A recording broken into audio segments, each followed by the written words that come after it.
This is K.M. Weiland, and you are listening to the 396th episode of the Helping Writers Become Authors podcast. This week, I finished up the first act in my Portal Fantasy sequel work in progress, Dreambreaker. As always with my novels, it clocked out longer than I was hoping, at 48,000 words, which means I'm on track for another 200,000 word first draft. But I've had a lot of fun with it, and I cannot wait to dive into the second act, where things really heat up and my two leads are finally back in the same room together. But first, I get to do my usual quarterly edit. I always stop after every major plot point and go over what I've written up to this point. Not only does this help me keep the draft tidy, but more particularly, it grounds me in the overall story so far. This includes the details of what I've written, the overall tone, and just general reassurance, hopefully, that it's all coming together the way I want it to. These edits are always one of my favorite parts of the first draft, since they're a little break in the midst of the heavy-duty writing, and also just a chance to wallow in my story world. So that's what I'll be doing for the next couple days. And now I hope you enjoyed this week's podcast. 5 tips for writing a righteous character readers can relate to. It ain't easy being green, but sometimes it's even harder being good. When you think of great characters in books and movies, those who pop to mind are often people of moral complexity. Youngsters coming of age in a complicated world. Anti-heroes haunted by their own dark natures. Wounded souls fighting not to succumb to the evil inflicted by others. And sometimes just plain psychotic wackos. I'm sure you can think of at least one great character that fits every one of those categories. But what about writing righteous characters? You know, just some everyday bloke who sees what's right and wants to do it. What about him? The first question we might ask is there even a place for the righteous character in storytelling anymore? To which I think we'd all agree there is. After all, he's someone we likely run into in our own lives more often than we do people in the previous categories. Indeed, most of us believe we see this person in the mirror on more days than not. But that begs a follow-up question. How can you write a righteous character who is interesting? How can goodness and withitness compare to the intriguing complexity raised by more morally complicated characters? How can we prevent morally upright characters from stagnating on the page? How can we keep them from preaching at our readers? Or, heaven forbid, from being unrelatable, obnoxious goody-goodies? Powerful themes don't provide answers so much as ask questions. Messed up characters inspire us to ask questions about our own flawed nature. In a larger-than-life way, they reflect our own darkness and confusion back to us, and thereby help us see ourselves and our world more clearly. On the other hand, righteous characters too often seem bent not on getting us to ask questions, but simply on telling us what's right. Although excellent moral examples are always worthwhile in their place, no one appreciates being preached at. This means writing righteous characters is about making certain they too are larger than life in their ability to reflect our own struggle for goodness. We all want to be that person, but we've all tried long enough and hard enough to know, as I said in the opening, it ain't easy. And that is the key. So you want to write powerfully inspiring, good characters with the ability to prompt questions of complex morality. No sweat. All you gotta do is put them through hell using the following 5 steps. Number 1. Being good requires sacrifice. If your character blithely trips through life, meeting justice to others who are sublimely thankful, making everything right without breaking a sweat, never making a mistake, and always getting the girl, then yeah, he's likely to be the most utterly obnoxious person you're ever likely to read about. Why? 2 reasons. Number 1, he's not relatable. Does any of that paragraph sound even remotely like your own experience trying to be a good person? And number 2, he triggers our sense of unfairness. You just kind of want to stick out your foot and trip him, don't you? And yeah, I'm sorry, I know we're supposed to be talking about being good people today, but seriously. He's too perfect, and it's annoying. Why should the rules of life pass him by when they don't skip the rest of us? Now, here's your homework assignment for the week.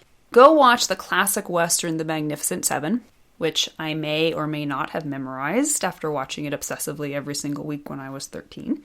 At the film's midpoint, when evil bandit Calvera, played by Eli Wallach, is confronted by heroic gunslinger Yul Brynner, he generously offers up one of the most important bits of advice a writer can ever glean. He says, "Sooner or later, you must pay for every good deed." Characters should never get off easy, but especially when you're writing righteous characters. If it was easy to do the right thing, to sacrifice ourselves for others, to stand against the tide of public opinion, heck, we'd all be superheroes. But that's not how it works. Sometimes making even the tiniest of right choices will be the most difficult thing any of us will ever do. And so it should be for your character.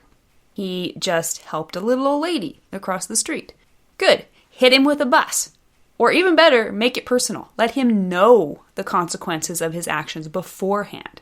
Talk about internal conflict. If he saves the lady, he ends up in a coma. Is it worth it? Suddenly, you have a narrative that is asking questions instead of declaring answers. Now, since we're talking about the Magnificent Seven, how about the scene just before the third plot point, in which the panicked villagers demand the 7 gunmen abandon the fight and leave them to Calvera before they're all slaughtered? The gunmen sit down to talk it out and come face to face with the consequences of their decision.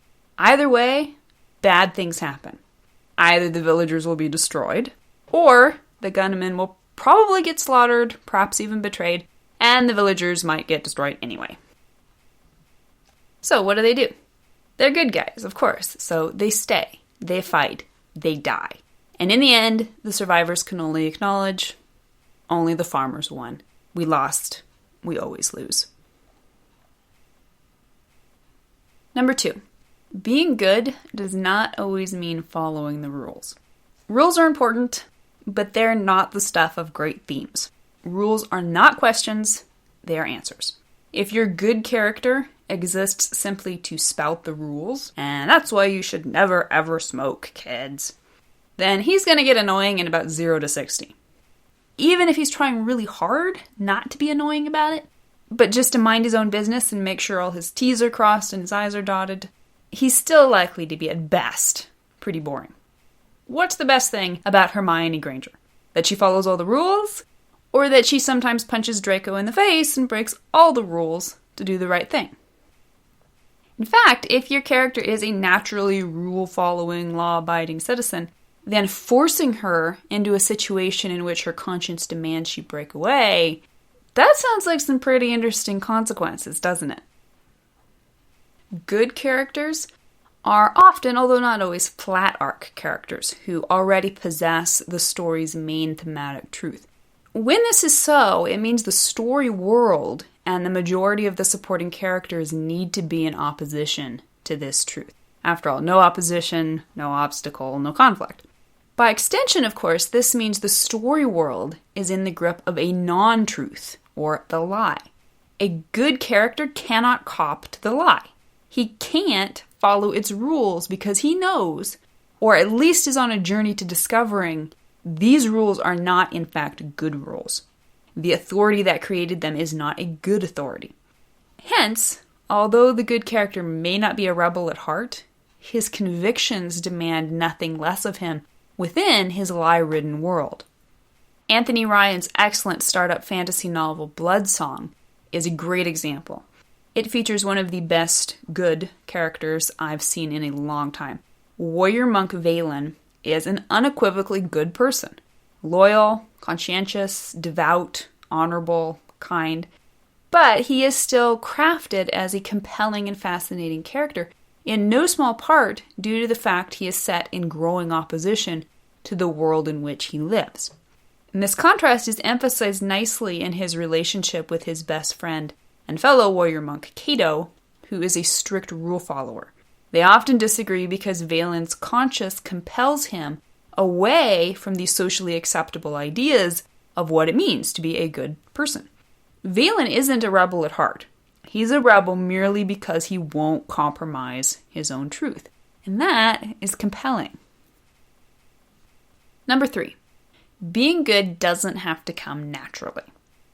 One of the most obnoxious things about obnoxiously good characters is that it all seems so effortless for them. Even when they are faced by dramatic consequences, they still make the right hard choice without blinking an eye. Then they endure the following tortures with stoicism, and at the end of it all, philosophize wisely. Too often we equate goodness with flawlessness, which is boring. This is why it's sometimes easier to gravitate to anti-hero characters who find it so much harder to be good. They don't choose to confront their demons, rather they're forced to pay the piper. Tony Stark from the Marvel Cinematic Universe is an excellent example. He's a mess, and it's ridiculously hard for him to make the right decisions without fouling up. Almost all the good he does in the films is really just cleaning up after the messes he's created himself. He's effortlessly compelling because he's endlessly flawed. Golden Hollywood actress Olivia de Havilland made what at first seems a counterintuitive observation. She said, playing good girls in the 30s was difficult when the fad was to play bad girls. Actually, I think playing bad girls is a bore. I have always had more luck with good girl roles because they require more from an actress. They require more from the author as well. But when done well, good characters are among the most relatable and powerful. This all starts with creating realistic characters. Even characters whose first inclination might be to do the right thing should eventually have to delve into the very darkest depths of themselves to wrangle with the difficulty of the choices they are making. Sam Raimi's Spider-Man 2 is still one of my all-time favorite superhero movies, in no small part because it so handily grapples with deep quandaries of moral complexity. Peter Parker is a good person, no question. He wants to do the right thing for no other reason than because it's right. But it's so hard, and it's costing him so much. Indeed, the entire film might be viewed as an existential struggle with coming to grips with the idea of self-sacrifice. At one point, Peter agonizes, am I not supposed to have what I want? What I need? Tell me if that one doesn't hit you right in the heart of your own struggles with measuring up to your personal ideals. Number 4, being good doesn't mean taking your goodness for granted. Nothing is more insufferable than someone who knows he's good, which is why we love Mal Reynolds so much when he says, mercy is the mark of a great man. Stab. Guess I'm just a good man. Stab. Well, I'm all right. Morality may be black and white, but it's also an infinite concept. We're finite, which means we see the world in the technicolor of myriad shifting shades of gray. Even when we're in situations in which we're 98% clear we're doing the right thing, there are almost always contingencies that give cause for doubt. If we're not willing to entertain at least the tentative possibility we're not as right as we think we are, then, as they say in Bad Day at Black Rock, guess we're on a John Sturges kick today, you're not only wrong, you're wrong at the top of your voice. That's not only obnoxious, it's downright scary. Writing righteous characters offers every bit as much scope for thematic discussion as do tortured anti-hero characters. Indeed, a gut-checking good character who is working through his salvation with fear and trembling can give rise to some of the most interesting insights into human nature. Good characters don't always know what the right answer is. They're not omniscient. They weren't gifted with the good gene at birth. They're just like the rest of us, trying to figure it out as we go. As such, they offer a tremendous aspect of relatability. David Feintuch's sci-fi Seafort saga is the story of a conscientious young naval officer, Nicholas Seafort, who goes to space and is thrust into the role of captain far too early. Although desiring fervently to be a righteous man, he spends the entire series grappling with doubts about morality, humanity, and particularly himself. In the hands of a less skillful author, Seafort's obsessive pursuit of perfection might have come across as self-righteousness, which is always the kiss of death for good characters. Instead, through his monumental self-doubt, readers are able to relate to him, even in the face of some truly atrocious actions on his part. And number 5. Being good doesn't mean being a pushover. Nice guys finish last, right? In real life, we often have this idea that being good means being nice, and being nice means obliging others by acquiescing to their demands. This is why good characters are sometimes viewed through the stereotype of being doormats. Here's the problem. Goodness is strength. Letting other people run over you, that's weakness. The two can't coexist. Good people very often are gentle, kind, and generous. But they access these virtues from a place of wholeness within themselves, rather than some desperate need to fulfill other people's expectations. This is yet another reason authors often gravitate to anti-hero characters. You think Wolverine is going to let people push him around and tell him what to do? Nah. But neither does your good character need to be pushed around. As long as you're observing the previous 4 tenets of creating a balanced and realistic righteous character, you will get all the more bang for your buck by having your character stand up for her beliefs. She doesn't think the popular girl at school has a right to cut in front of her at the lunch counter every day. Then she has no business capitulating. Sure, she's going to have to take the consequences. Sure, Miss Prom Queen might tell her she's selfish and inconsiderate since she has to hurry through lunch to get to her committee meeting. Doesn't matter. If your protagonist thinks something is right, she should do it. When I think of compelling good characters, one of the first people to pop to mind is inevitably Steve Rogers. What could so easily have been a flag-waving, self-righteous, goody-goody, flat as a pancake character has become one of the most compelling members of the Marvel Cinematic Universe. Steve consistently proves he will not allow his actions to be dictated by others, not by his employers, not by the government, and not by his friends. It costs him. He struggles with it. But, like his one-time love, Peggy, he believes, compromise where you can, and where you can't, don't. Even if everyone is telling you that something wrong is something right, even if the whole world is telling you to move, it is your duty to plant yourself like a tree, look them in the eye, and say, no, you move. When seen from within the perspective of a character who respects his own fallibility, who is willing to face the fact that his convictions are who he is, and who understands the consequences of any given choice, the above statement becomes a rallying cry for good characters. Now, good characters are not always right characters, but they are people willing to work through their own darkness and the darkness around them in their need to be true to themselves and their understanding of life. Because that is something we are all searching for on one level or another, that is perhaps the most relatable characteristic you will ever write. Thank you for listening to the Wordplay Podcast. To read a transcript of this episode, you can visit my website at helpingwritersbecomeauthors.com. And be sure to check back again next week.